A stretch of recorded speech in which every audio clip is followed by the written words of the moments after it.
Hi guys. Орлогийнхан байна. Тэгээд сайхан орой байна. Бид нар найзуудаараа юм ярьж сууж агаад улс төрийн талаар нэг жоох ярилцлаа. Тэгээд бичлэгийг санаа төрөөд камера авахсараад суучлаа. Тэгээд ер нь улсын хурлын гишүүнийг яг зүгээр нэг юм энгийн алдсан тушаал нэг ажлаас нь халж байгаа шиг те.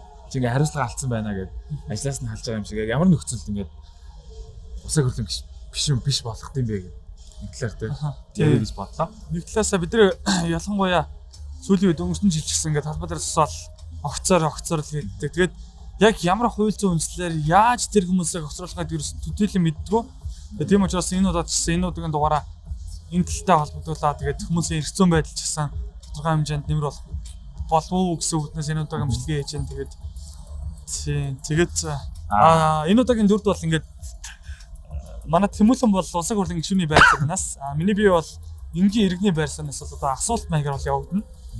Тэгээд за би ингээд таныг сонгочлоо. Энэ удаагийн 20 оны сонгуульд сонгочлоо.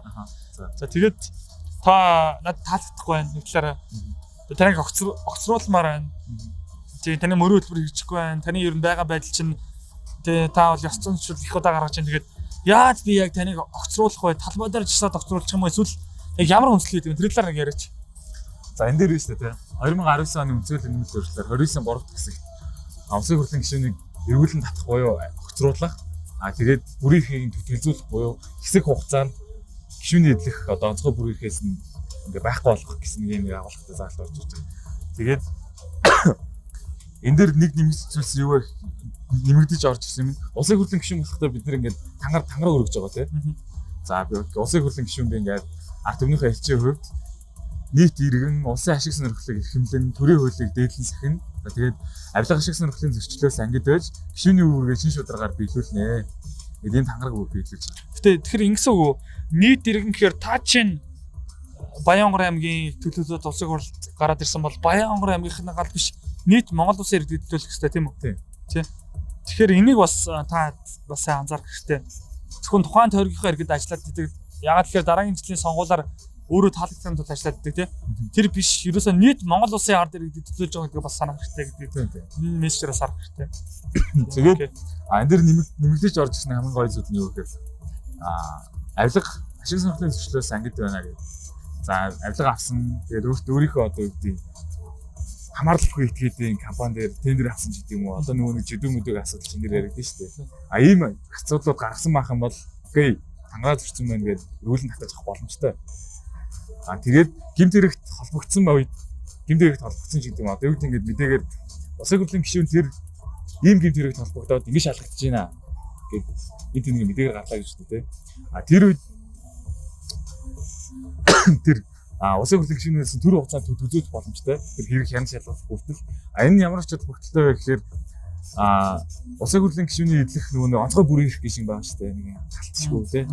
Нэг тэнд одоо зарим гишүүн ч гэсэн яг түүнээсээ болоод нэг юм эцсийн зөрчлүүд аяг гаргаж байгаа харагддаг. Тэрийг байхгүй болгочингууд мөрдөө шалгах ажиллагаа хийх нэг талаараа ингээд яг амар болгож байгаа. Зүгээр энгийн иргэний хуваар шалгуулад за хэрвээ үнэхээр гэмт хэрэг үлдээгүй байх юм бол гээ үлдээгүйгээд эргээд гишүүн хэвээр өвлөнө.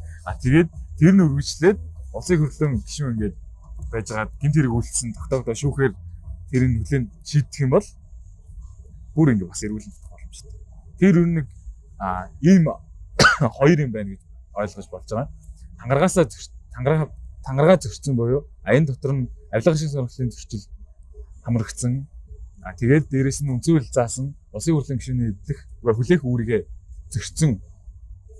Тэр нь тогтоогдох юм бол ер нь бол ингээд татаж авах боломжтой гэсэн.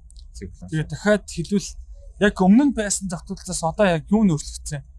Яг 10 сарын нэмэлт өөрчлөлт орсон л гэдэг. Тэгээд одоо иргэд бидний үед яг ямар өөрчлөлт орсон? Энэ дээр нэмэгдсэн юм энэ тангараг гэдэг юм бүр шүү дээ. Цааш нэр орсон байна. Тангараа зөрчсөн бол энэ бүр цааш нэр орсон. Тэгэхээр нэг юу юм шүү дээ, тийм. Чуулганд байгаа гараа өргөөл би инглээ тангарч чинь гэдэг. Тэр тангараа зөрчүүл. Тэгээд энэ тангараг гэдэг дотор нь яг миний саяны яасан тэр агуулгууд байгаа байхгүй. Авилга шиг сургуулийн зөрчил, гишүүний үүргээ биелүүлэхгүй байх, хууль зөрчих. Тэгээд нийт ард иргэдийн ашиг сонирхлын төлөө ажиллах байх гэдэг юм. Тэр зүйл. Яг нэг талаасаа ингээд тий. Нэг талаасаа та бүхэн энийг ойлгох хэрэгтэй. Улсын хурлын гишүүд бол томоохон эрх ямтай хаан шиг хүн биш. Нэг талаасаа бид нар ч гэсэн улсын хурлыг сонгосон учраас Нэг талаасаа бид нар бол ажил олгогчийн үүднээ сандах хэрэгтэй байхгүй.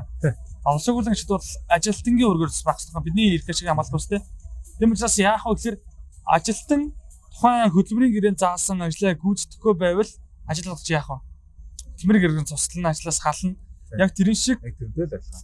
тухайн зөрчлөн нотлогдвол бид нар чинь энэний хөдөлгөөн дугуй болоогоо өргөж дуурч тэ тэрийг нотлож ийм байдлаар хариуцлага тооцох хэрэгтэй гэдэг бас анхааруулах хэрэгтэй. За ерөнхийдөө бид хоёрын яриа нэг жоох юм болчлоо гэхдээ та ойлгож гисэн байх гэж найдаж байна. Тэгээ дараагийн контент дээр уулзгаа. Баярлалаа.